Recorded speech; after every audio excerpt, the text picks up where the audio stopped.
Estrellea, written and read by Billy Sheely. Chapter 5. Earth, a sister planet to Estrellea, one which I have been assigned guardianship over.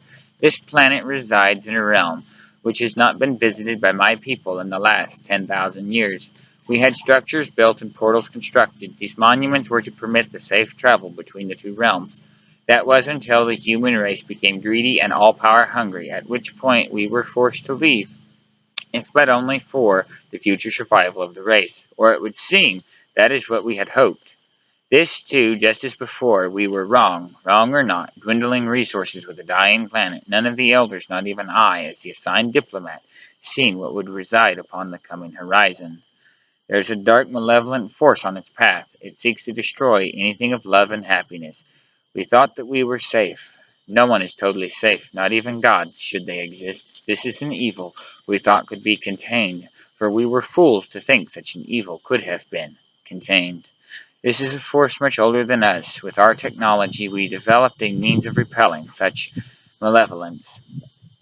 We should have known that, eventually, the fabric of space and time would have woken from a nightmare. Randomness has order, yes, but it also contains chaos. Chaos has no desire to be contained. Chaos is what we understand as the past, present, and future souls. Consider the idea of a digital upload. This makes the chaos between realms much more than empty static, as the antimatter between is a living consciousness of all consciousness combined. For we should have known that slipping through this consciousness would have one day hitched a ride within the mind of another to be released from its prison. Chaos is the Christian version of hell, as nothing resides within this antimatter except those souls not yet worthy of reincarnation, unknowingly creating our own doom. A cloud is covering the earth, a cloud of the purest evil, for one knows that evil resides where light does not.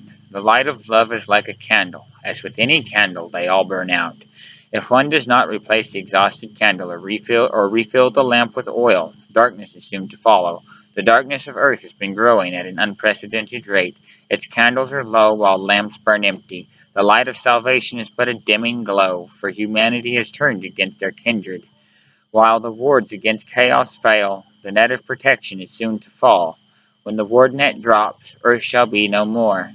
Once earth is cast to the state of despair, so too will all realms, as there comes a convergence. Estrellea is blind to this knowledge, as not even the Great Council knows of the coming convergence between dark and light.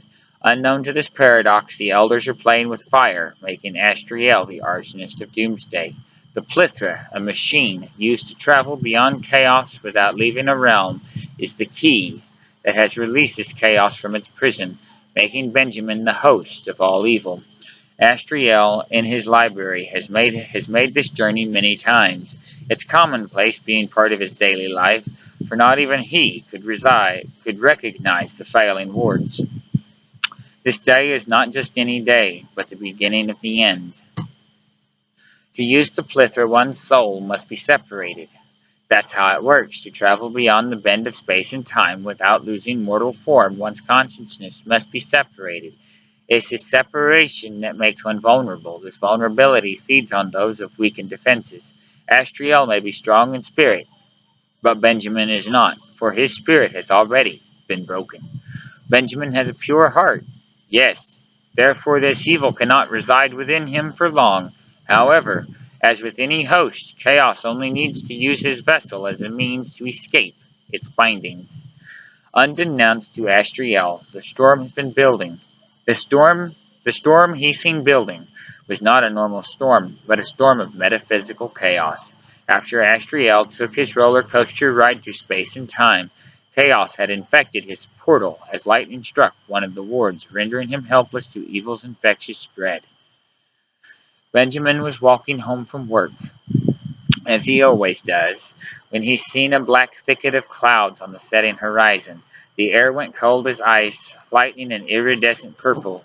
His skin was clammy, a field of goosebumps growing along his arms, highline wires swaying in the howling wind. Benjamin is 5'6", thin and wiry. His eyes are honey brown. Hair is short and tricolor brown, similar in shading to that of a pine tree's bark. Benjamin hates his name, has never seen the point behind formal and informal names. He prefers Ben, just Ben. Benjamin had this internal feeling the storm coming in was no storm at all, for he loves to watch a brewing front. Not many things scare him, but this one did. His skin was now itching with goosebumps as he turns left at the next intersection. The streets are empty, sidewalks full of debris from the wind. No one in sight. Benjamin is becoming very nervous as the time is still early. Where did they all go? He wondered to himself. Must just be this wicked front. Need to get home before I too become stranded in it, Benjamin said aloud. Benjamin lives around the next corner, a half block up. His house is small, but when one lives alone, how much more do they need? He has an old antennae mounted to his roof, pointed straight into the sky. The door is a thick, heavy oak door with 3 locks, 2 deadbolts, and a locking doorknob. Benjamin's security precautions become his means of infection, as he has to manually unlock all 3 locks to open the door. As Benjamin's house comes into view, there was a crack of lightning and a snap of thunder, with an aftershock that made him fall to the sidewalk. Rain began to come. The rain began to come in. Wind is gusting, howling around. Rain begins to fall.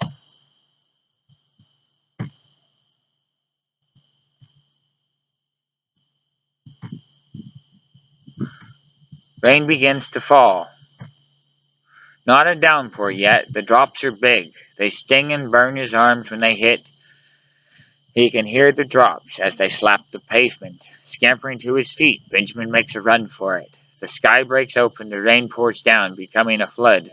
The winds pick up. The sound is blood curdling as it screams.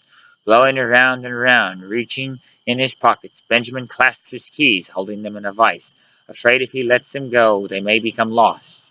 Reaching the door, yanking his hands and keys from within the hoodie pocket, Benjamin reaches out, gets one lock undone, sticks a key in the second deadbolt when lightning strikes. Fingers on a key in the lock. Lightning followed his antennae down the house, to the lock and through the key, given a single exit point. Benjamin hits the doorstep, unconscious and infected. This is the end of Chapter 5.